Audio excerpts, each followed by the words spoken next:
So what an incredibly informative and provocative day. We've listened to insights of really world-class experts, viewing the challenges of healthcare delivery through the lens of digital health solutions. And I would say the optics are clear.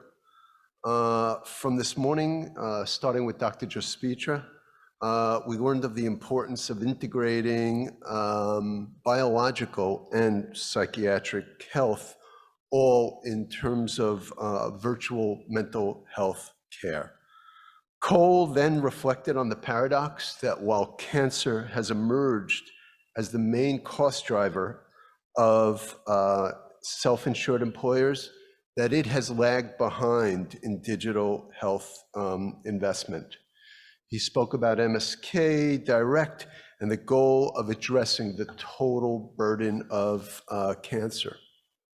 These first two talks were clearly disease management based.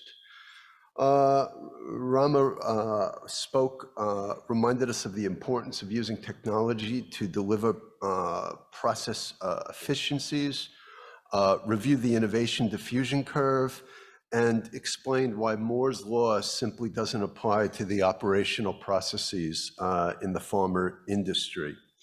And then gave us some insights as to the potential of blockchain to influence the future. Dr. Kyoko Takota asked us to consider the population pyramid and the growing burden of chronic disease. And I, for one, look forward to ziplining in Japan as an octogenarian, I would have to say. Joanne and Hira spoke about opportunities in terms of data management. Srishti, soon to be Dr. Gupta, reminded us of the lessons learned from the Flint fiasco and explained the concept of citizen scientists, which I think was new to many of us. We've heard from various innovators doing remarkable things, creative, talented solutions to major healthcare problems. Jim and Bill discussed healthcare investment and painted, I think, somewhat of a picture of renewed optimism with investment in digital healthcare once again starting to rise.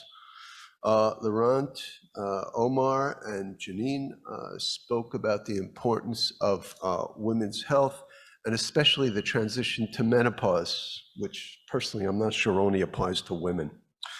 Chrysanthi spoke about the evolution of data science and the challenges that data managers face, and sometimes how technology complicates matters further. Kyle taught us about the funding opportunities that are present here in New York City, and how LifeSci is really not only benevolent, but is actually mission-driven with clear-cut goals and metrics that they are following. Melissa reminded us of the 3 ways in which diversity impacts health equity: access, trust, and communication. Brendan and Cesar, I think, left us with the message that remarkably, Medicaid is an opportunity for investment. Bethany and Dory further elaborated on some of the issues that I've spoken about. Saul basically reminded us that less funding requires us to be more thoughtful, less wasteful, and more efficient because of limited resources. Nikki, Rebecca, and Alex encouraged us all to engage with the FDA, challenge ourselves to understand what it is we have and what types of regulation are our solutions subject to, and reminded us about the commonalities of global regulators.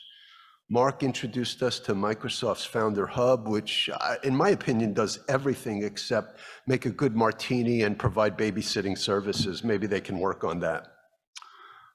Seriously, it's been exciting, inspiring, empowering to hear how founders and startups are really driving healthcare innovation.